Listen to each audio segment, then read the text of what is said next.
Hello and welcome back to Picks and Portraits. Now, usually I try to avoid pandering nostalgia, at least explicitly, but with all that's going on in the world right now, all the craziness and uncertainty, I thought it might be nice to escape back to a period and idea I'm sure many of you have nostalgia for, home video rental. This is going to be a sequel of sorts to one of my favorite videos we produced, our brief history of home video rental. You can find a very thorough introduction to videotape and other early media, home media formats there that will give you more context. Now, many associate video stores with the 90s and VHS, pizza, Friday or Saturday night, that it's sometimes easy to forget that places like Blockbuster operated well into the streaming era. Today we are going to cover the period roughly from their DVD conversion until closure in 2010. Also, despite the title, The Dying Days of Blockbuster, we are going to be looking at other retail chains, as well as independent and even some video game chains. We are more or less traveling back to the 2000s, which is an underrepresented decade here. Usually we go back much further. To some it may sound silly to have 2010 nostalgia, but nostalgia is merely a sensation or phenomenon, and you can experience it at and for any time. We'll try to move sequentially, but may veer off a bit, as I am much more interested in just immersing ourselves in the aesthetics of the time, rather than providing any sort of detailed history. We will follow some kind of a format here. We're going to be starting with DVD, the format that really carried this market through its final years. DVD, digital versatile disc. Media formats often get hitched to a medium, CDs for music, VHS for movies, but really, they can store anything as long as there is a way to interpret and relay the data. Unlike VHS or even Laserdisc, DVD was a digital video format, though it was not the first release commercially. That goes to VCD, or Video Compact Disc, though these were much more popular in Southeast Asia and the Middle East. DVD is my favorite format for movies or visual media. I'm sure that has partially something to do with the fact that I grew up with it. Laserdisc did a lot of the things DVD gets associated with first, but where I was, I never saw one. Laserdisc was something I learned about later. So instead, DVD was my introduction to commentary and special features. Early on, these were interactive menus and trailers. Before YouTube, you could not easily access or even see old movie trailers. It was special in a way. The film, and later the video game industry, embraced DVD as the standard format, replacing VHS, cartridges, or CDs in the case of PlayStation, and the rental market had to adapt. Founded in 1985, Blockbuster had established itself as the dominant video retail store. Throughout the rest of the 80s and 90s, it expanded across America, and then the world. This business model worked as early home media was extremely expensive, and this was a way to view movies at home without spending upwards of $80 or even $100 per movie, which then carried over to DVD. In these days where media is so accessible and seemingly expendable, spending upwards of half a month subscription to your streaming service of choice to simply rent a copy that's potentially been rented hundreds of times for a night or two may sound shocking, but this was the most cost-effective way to view movies at home. In 1997, when it was clear DVD was going to be the new standard, Warner Bros. Offered Blockbuster exclusive rights to rent DVDs of their films before they would be released for purchase. In exchange, they would get the same deal they already had with VHS, 40% of the revenue from the rental of their films, but Blockbuster declined. Now, many will cite Netflix, still correctly, as the downfall of Blockbuster, but I think turning this deal down hurt them just as much, as Warner Bros. Would instead lower the wholesale price of their DVDs, thus allowing retailers to charge less when selling them, making owning more affordable and opening up the purchasing market. The early 2000s still saw Blockbuster on top. In 2001, they hosted the final Blockbuster Entertainment Awards. This was more of a pop culture-centric award ceremony that had begun in 1995. After this year, they canceled 2002, citing security concerns following 9/11, and they just never came back. The first major ad campaign of the 21st century was Carl and Ray. This began as a Super Bowl commercial in 2002 that starred Jim Belushi and James Woods as a guinea pig and a rabbit. These were more or less short vignettes that followed the classic comedy duo format of a straight man and wise guy.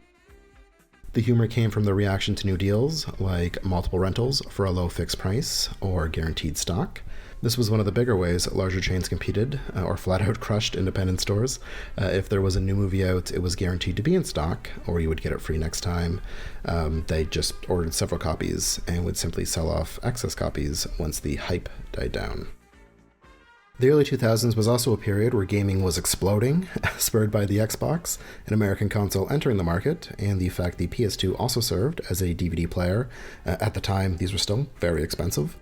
Blockbuster began renting video games in the late 80s, despite Nintendo's objections. Quick history lesson, during that time, Nintendo was industry leader, and they took issue with Blockbuster, specifically the fact that they were photocopying game manuals. In Japan, Nintendo did not even allow their products to be rented, in line with that country's copyright laws. Obviously, American laws are different. There was the Computer Software Rental Amendments Act that prohibited computer games from being rented, but this did not cover console gaming, much to Nintendo's chagrin. In the summer of 1989, Nintendo sent a cease and desist to Blockbuster to stop infringing on its copyright by making the copies. Blockbuster's reasoning for this was that the customers lost or destroyed the game manuals, and that they were integral to not only learning how to play the game, but sometimes even completing it. Star Tropics comes to mind. Not that photocopying would really help in that situation. Blockbuster would ignore Nintendo's letter, and a lawsuit ensued. This would eventually be settled out of court, and the two companies mended their relationship in the following years. In the early 2000s, games were no longer relegated just to children and nerds. This was the rise of the gamer, game culture, a certain archetype responsible for a lot of awful online discourse. Now, I'm not knocking people who play games, I myself play games, just the ones who send death threats to developers and voice actors. This was the beginning. At the time, I was working at an EB Games, GameStop, for you American viewers out there, retail stores specializing in selling video games, both new and used, and it was that last one that really gave it an early advantage over Blockbuster. Customers could trade in their used games, infamously at a fraction of their original cost, for store credit towards new games or other used games. Blockbuster sought to compete with these retailers with a Game Pass that allowed a certain amount of game rentals for a monthly fee, and eventually offering a trade-in service of their own. They would later expand their services to include selling new games and consoles, a sort of store within a store known as Game Rush. They would also sell DVDs. Around this time, Blockbuster also went online. Here we see their website circa 2006, the game section with the Game Rush branding. In 2005, Blockbuster made a move to purchase their largest competitor, Hollywood Video. A good introduction to Hollywood Video, and actually working at a video store, is this training video, circa 2004. This sells the lie that you are working in the entertainment business. This is retail, but it appeals to a certain kind of person, film nerds, aspiring filmmakers. Working here, one might think it's going to be like Clerks, but actually it's closer to Staples or Walmart, pushing promotions, loyalty programs, and meeting sales goals. This is a standard training video, starting with an outline of policies around harassment. It lists different forms and basis. Today, the list would be a bit longer, with gender expression and gender identity on there. We get some very uncomfortable dramatizations, but more importantly, some great shots of the interior of Hollywood Video. This includes marketing material and the front desk area, as well as the video game section, which we'll get to in just a bit. Part 2 brings us to Hollywood. It's less about HR as it is PR, as it tells the history of Hollywood Video. Founder Mike Waddles is interviewed in the first Hollywood Video in Portland. There is a timeline starting in 1988 of the major accomplishments by year. Hollywood was very much the Pepsi to Blockbuster's Coke. While it may not be the most blatantly exciting, this does offer a fascinating behind-the-scenes look at the operation of a video rental chain. We are led into a call center that served customers, I'm assuming, with things like disputes. Anyone who has ever worked service knows what it's like to be threatened with a lawsuit because something isn't in stock or some other policy you have no control over. Those calls, I'm assuming, would be directed here. They also dealt with vendors and studios to coordinate releases and marketing. Here is the distribution center with different sections named after streets in Hollywood. All the videos, promotional stuff, cases, even concessions came from here. We also get to see how media is prepared for rental, which I thought was extremely interesting.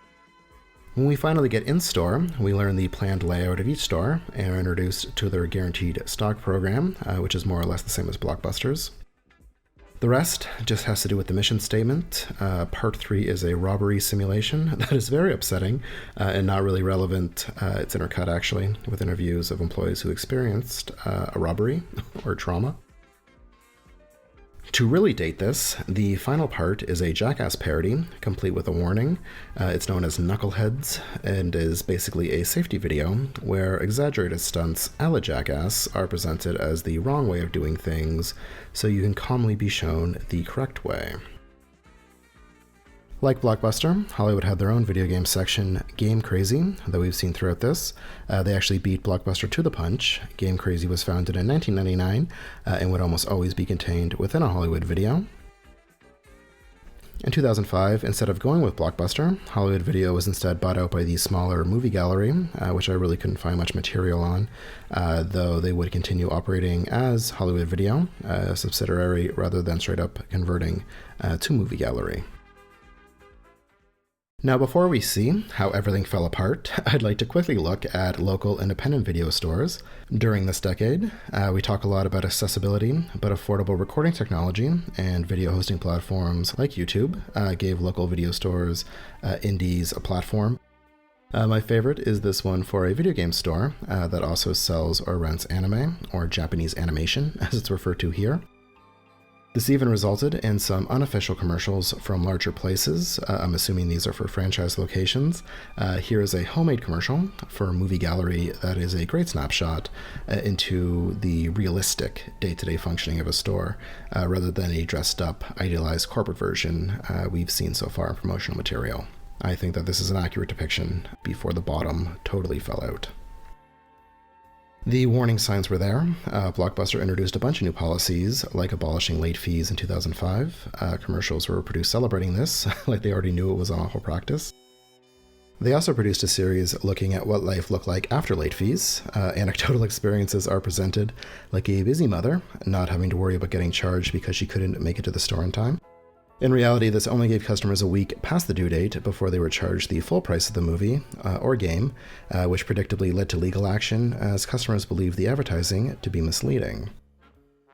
In 2005, they also launched an unlimited rental program, All You Can Watch. This was $24.99, but was later slashed to $14.99 and gave the option of unlimited rentals with the caveat that you can only rent one movie or game per visit. A couple years later, Blockbuster Total Access debuted, dubbed by pundits of the time as a possible Netflix killer. This was Blockbuster's movie-by-mail service. Unlike Netflix, this gave you the option to return the movies you rented online in-store at a certain membership level, which we see here. There are 4 different levels that allowed rental of 1 to 3 DVDs at a time, with a premium option to have unlimited in-store exchanges. Despite this effort, Blockbuster faced increasing competition from that company. They once had the chance to buy in 2000 for a measly $50 million. Netflix. Netflix had started as a video-by-mail service, but in 2007 they started streaming content over the internet via subscription, and this more or less began a cultural shift in how people view or rent movies. Looking at the advertising Blockbuster was putting out, you could tell they were scared. Every one of them mentions Netflix, which is never a good sign when you're supposedly number one. At one point, they attempted to compete with the purchase of MovieLink, a video-on-demand service, but obviously this never took off. In 2008, they failed to acquire electronic chain Circuit City, and in 2010, Blockbuster's old rival, Hollywood Video, folded, signaling the end of this era of video rental. Nearly $1 billion in debt, Blockbuster filed for bankruptcy in September 2010, closing many of its stores.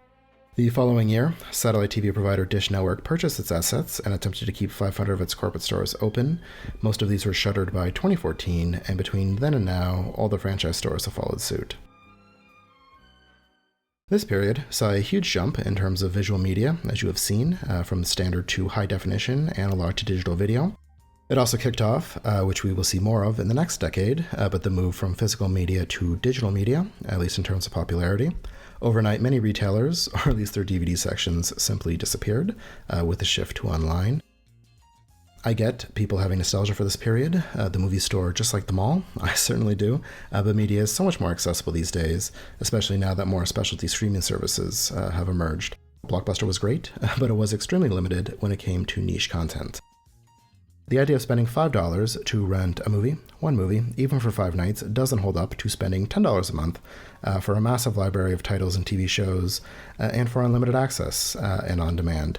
Though, of course, this is also renting. If you stop paying, you no longer have access to them, obviously, and broadcast rights can expire at any time, which I think makes a great argument for physical media that I will not push for here, but certainly believe there is a future resurgence coming. I will post links to most of the material covered if you want to check it out. I don't know, maybe this was too oddly specific, but I certainly enjoyed it.